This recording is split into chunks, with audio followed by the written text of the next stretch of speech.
নমস্কার সকলকে। আজ একটা সুন্দর বৃষ্টিমুখর দিন, সাথে সাথে পুজোও কিন্তু চলে এলো। তবে আগের মতো সেই আবেগ উদ্দীপনাগুলো এখন আর নেই। ছোটবেলার অনেক কথা মনে পড়ে। পুজোর আগে আগে কেনাকাটির একটা ঝোঁক ধুম থাকতো, সাথে থাকতো সবার কাছে আলাদা আলাদা করে আবদার।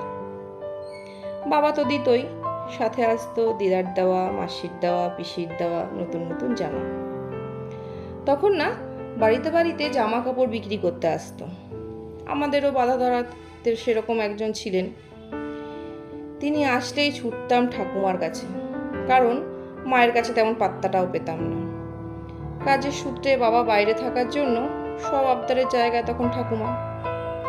আর ঠাকুমার কাছে টাকা মানে বাবা কিছু হাত খরচা দিত তাই, আর ঠাকুমা গরু মুরগি এগুলো পুষত। গরুর দুধ মুরগির ডিম বিক্রি করে যা পেত তাই। ঠাকুমার কাছে গিয়ে বলতেই ঠাকুমা বলতো, আরে রাখ চেমড়ি, এখন টাকা নাই, তোর বাবা টাকা দেছে নাকি এখনো, যা। এটা শোনার পর বলতাম, ঠিক আছে, দেবে না তো আমিও পাকা চুল তুলে দেবো না। বেগতিক দেখে ঠাকুমা বলতো, ডাক দে দেহি লোকটারে, কি আছে দেখা লই। আবদারগুলো হয়তো ছোট ছোট ছিল, জিনিসের মূল্যও হয়তো অনেক কম ছিল, কিন্তু তার মধ্যেই ছিল অনেক আবেগ, আনন্দ, ভালোবাসা। কথাই বলে, যার যা আছে সে তার মূল্য বোঝে না। আজ ঠাকুমা নেই বলেই হয়তো তার মূল্যটা বেশি বুঝি।